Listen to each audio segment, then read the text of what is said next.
In the village of Baya lived a young boy named Dan. Every evening, he loved to sit near the river behind their house, gazing at the stars and most of all, playing his flute. While the other children played different games in the evening, Dan spent his time on the bank, admiring the whispers of the waves and the reflection of the moon on the river. The melodies of his flute were so sweet that the very sky was enchanted by their charm, and the stars would pause to listen. Dan believed that the river could talk and react to his melodies. He listened to the wind blow and the water flow as if it were whispering to him. Every evening, he would be there, watching the moon dance on the water. He felt that the river was his friend. But one special night, something magical happened. The river began to glow. A shining silhouette appeared in the middle of the river. Dan's eyes widened. He stood up. The water surged and a creature emerged. She had long, vibrant hair, and her eyes sparkled like the sun's reflection on the ocean. She was not human, she was a mermaid. "My name is Phasia," she said with a voice as gentle as a breeze. Dan smiled. "I am Dane. Are you real?" "I live here in the river," Fa replied. "Many people cannot see me, but you can."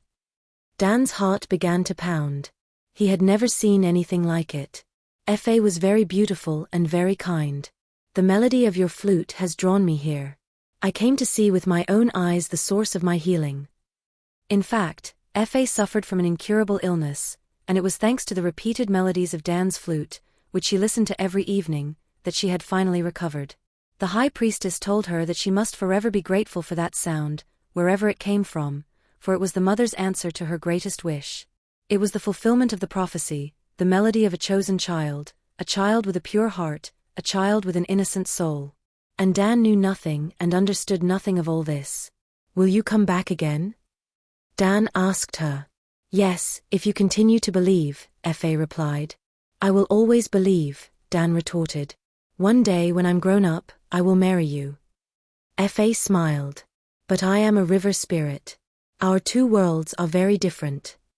"I don't care," Dan replied. Days passed. Dan visited the river every evening, playing his flute and gazing into the water. Phasia often appeared. They talked and laughed. He told her about his family and his village, and she told him stories about the mermaid kingdom and life beneath the waves.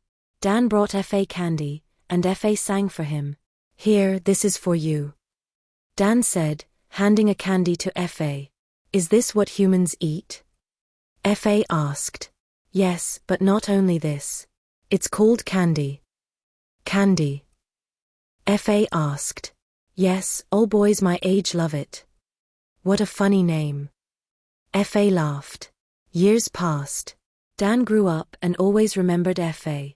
One October Wednesday on his 18th birthday at sunset, Dan went to the river to see Fa, his pockets full of candy. The air was cool, the moon was round. He began to play his flute.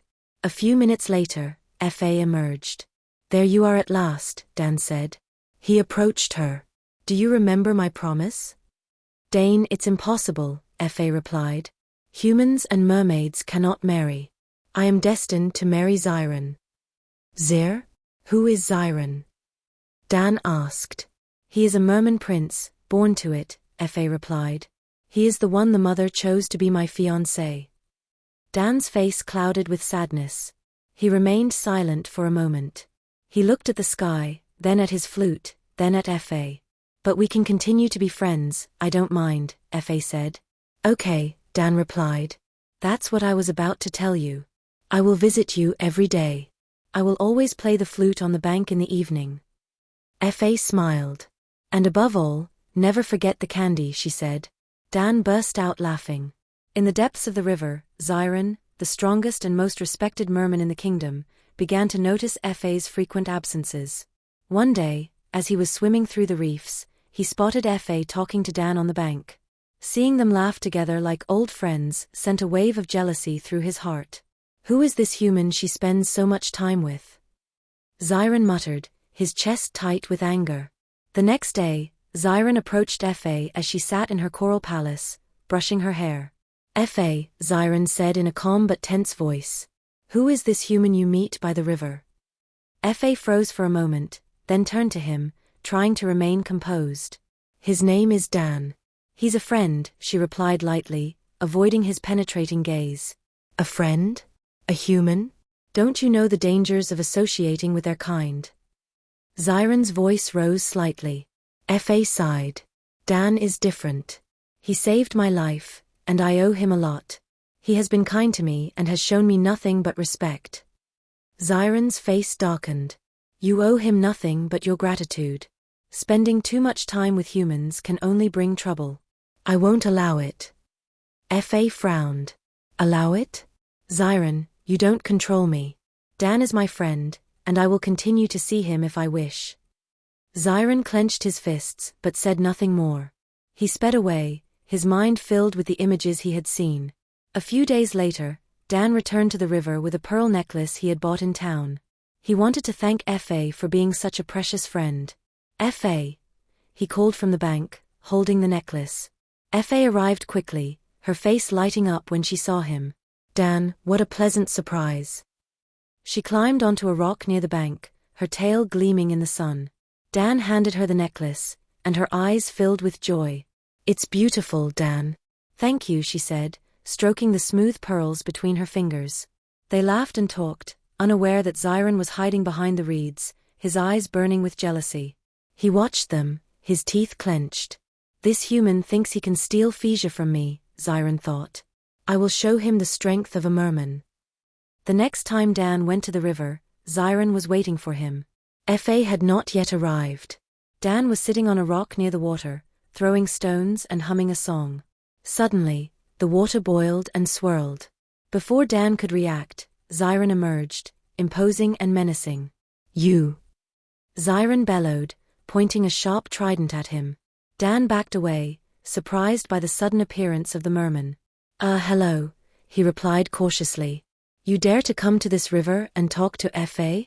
Don't you know she is promised to me? Zyron roared. Dan raised his hands in defense.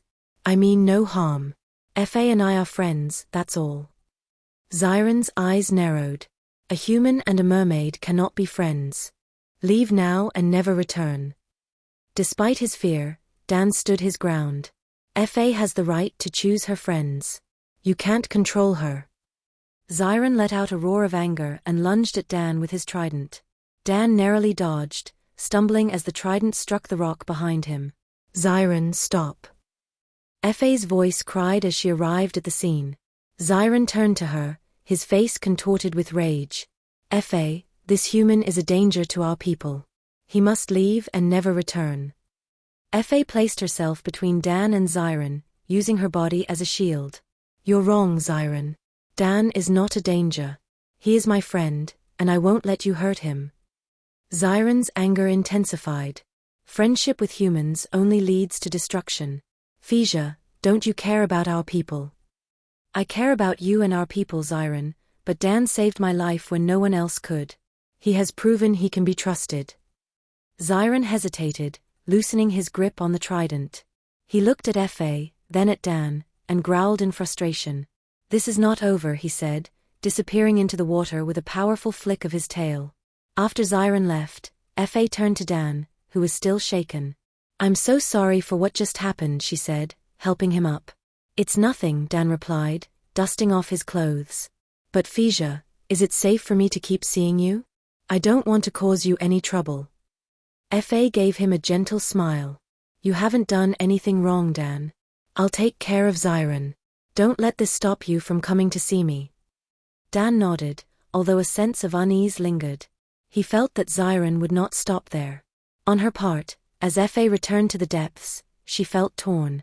The friendship she shared with Dan mattered immensely, but Zyron's jealousy was becoming uncontrollable. She knew she had to find a way to make peace between them before things escalated. What she didn't know was that Zyron was already planning his next move. A move that would change their lives forever. With a pounding heart, Fa swam at full speed toward Zyron's coral fortress. She couldn't believe he had let jealousy push him to attack Dan. She knew Zyron to be proud and possessive, but this time he had gone too far. The coral palace stood, shimmering in the water, guarded by 2 merman warriors. They immediately recognized Fa and moved aside to let her pass. Without hesitation, she glided inside Zyron's great hall, her face set with determination. Zyron, she called, her voice echoing against the coral walls. Zyron emerged from an adjacent room, his trident resting casually on his shoulder. His expression betrayed a haughty satisfaction, as if he had accomplished a noble deed. "Fa," he said calmly but firmly, "what brings you here?" Fa approached, her tail beating the water with irritation. "You know very well why I'm here. What you did to Dan today is unacceptable." Zyron raised an eyebrow. "Unacceptable? Fa, I was protecting you. This human is a threat to our kingdom." Fa's voice rose. "A threat? Dan saved my life, Zyron. He is dangerous to neither me nor anyone else. What you did today was not protection, it was jealousy." Zyron's face darkened. "Jealousy? You think I'm jealous of a human? I am your fiancée, Phasia. You are supposed to belong to me, yet you spend your days laughing and chatting with a stranger." "I belong to no one," Fa retorted, her voice trembling with anger. "You don't own me, Zyron, and you certainly don't have the right to decide who I can be friends with." Zyron struck the coral floor with the shaft of his trident, making the water vibrate. "This human has no place in our world. If he returns to the river, I will deal with him personally." Fa's eyes flashed with rage. "You will do no such thing, Zyron. This is my final warning. If you ever harm him again, you will regret it." Zyron offered a sneering smile, leaning on his trident. "We shall see." Without another word, Fa turned on her heel and swam away, her heart heavy with frustration. She knew Zyron too well to believe he would let it go. That evening, Zyron went to Fa's family home, a large underwater castle made of shimmering seashells and coral. Fa's parents, King Tango and Queen Shur, were sitting in the main hall. Zyron entered, bowing respectfully. "Your Majesties, I must speak to you about a matter of great importance." King Tango motioned for him to continue. "Speak, Zyron, what troubles you?" Zyron straightened, his face serious. "It's about Fa. She is spending far too much time with a human, a young man who joins her at the river. I fear this puts our kingdom in danger." Queen Shima's eyes widened. "A human boy, Phasia?" "Yes," Zyron replied, his voice heavy with concern. "I caught them together today. She has become very close to him, and I believe she is jeopardizing her safety and that of our people." The king's face hardened. "This is grave news, Zyron. Thank you for informing us. We will speak to Fa immediately." But before he could summon her, Fa entered the hall, looking defiant. She had heard everything. "No need, father, I'm here," she said, crossing her arms. "Phasia," the king began. "Is this true? Have you been associating with a human?" "Yes, it is true," she replied without hesitation. "But Dan is not a threat. He saved me when I was dying, you know that. And he has never caused me any harm. I won't let Zyron or anyone else treat him as a danger." Zyron stepped forward. "Fa, that is ancient history, and no one knows if it is truly real. And who knows if the High Priestess and you yourself fabricated this healing story to blind us. You are blinded by your affection for this human. You are putting everyone in jeopardy because of this so-called friendship." Fa turned to him, her eyes blazing. "And you are blinded by your pride and jealousy. Dan has never harmed anyone. The one causing problems here is you." Queen Shima tried to mediate. "Fa, we understand your gratitude toward this young man, but Zyron may be right. Humans are unpredictable. They cannot be trusted." Fa shook her head. "It's not about being human, mother, it's about control. Zyron attacked Dan today without any provocation. Is that how you define protection?" King Tango frowned and turned his gaze to Zyron. "Is this true, Zyron? You attacked this human." "I acted in the best interest of our kingdom," Zyron replied defensively. "That boy needed to be warned." Fa approached him, her voice low but firm. "Warned? You threatened him with death, Zyron, and I'm telling you now. If you ever lay a hand on Dan again, I will never forgive you." Zyron's jaw tightened. "You are making a mistake, Fa. That human has no place in our world. If he returns to the river, he will be eliminated." Fa's voice rose, firm and resolute. "If you harm Dan, Zyron, you will lose me forever." A heavy silence filled the hall, like a storm cloud hanging in the water. Zyron stared at her, his pride clashing with his emotions. What do you mean, Fa? I mean I'm done, she replied, her voice steady. Done with your jealousy, your control, and your threats. I no longer want to be your fiancé. Zyron's face contorted with anger and disbelief. You're breaking our engagement for a human? It's not about Dan, Fa said. It's about me. I deserve to choose my own path, my friends, and my happiness. And you, Zyron, are no longer part of that. Zyron's trident trembled in his hands, but he said nothing. With a final dark look, he turned and left the castle, leaving Fa standing straight and unwavering. Later that night, Fa sat at her window, gazing into the vastness of the ocean. Her heart was heavy, but she knew she had made the right decision. She could no longer let Zyron's jealousy rule her life. Meanwhile, Zyron swam toward the dark trenches of the ocean, his mind tormented by thoughts of revenge. He was not going to let Fa's decision go unanswered. As the tide turned, the balance of peace in the underwater kingdom also began to waver. And without Fa knowing it, her choice would set off a chain of events that would change her life and the lives of everyone she loved forever. Dan, for his part, could not resist the call of the river. Since meeting Fa, his life had changed, and a deep, inexplicable bond united him with her. Despite the warnings and the dangers that threatened him, he returned to the riverbank with a small gift for Phasia, a wooden bracelet he had carved himself. The sun was setting, casting a golden glow on the water. Dan sat near the bank, throwing stones, waiting for Phasia. The air was calm, the gentle ripples of the river soothing him. Fa, he called softly, hoping she would hear him. But before she could appear, a dark shadow surged from the water. It was Zyron, his trident gleaming with an ominous shine under the fading light. You again. Zyron growled in a deep, menacing voice. Dan stood up abruptly, startled. I'm just here to see Fa. I'm not looking for trouble. Zyron's face twisted into a cruel grimace. You are the trouble, human. You have disrupted our world too much already. It's time to put an end to it. Before Dan could react, Zyron violently grabbed him and dragged him underwater.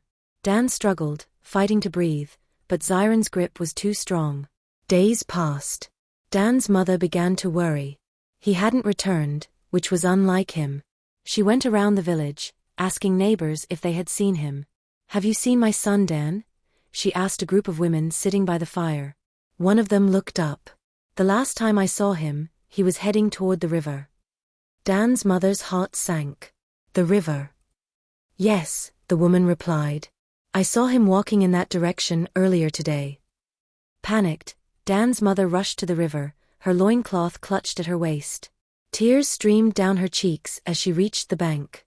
Dan, she cried, her voice echoing over the peaceful water. Dan, where are you? She collapsed to her knees, her hands trembling, sobbing uncontrollably. My son. Where is my son? Fa was swimming nearby when she heard the cries. Concerned, she rose to the surface and saw Dan's mother weeping and shouting his name on the bank. Heart-stricken, Fa gently emerged from the water. Madam, what is happening? She asked softly. Dan's mother gasped, frightened to see a mermaid. But seeing the sincere worry on Fa's face, she managed to speak. It's my son Dan, she said between sobs. He's disappeared. Someone said he came to the river, but he never came home. Fa's heart tightened. Dan was here. Yes, the woman replied, wiping her tears. Please, have you seen him by any chance? Fa shook her head, her tail quivering with distress. No, I haven't seen him today, but don't worry, I will find him. I promise you. Without waiting, Fa plunged back into the water, her mind on high alert. Only one person could have taken Dan, Zyron. She swam as fast as she could toward the coral fortress.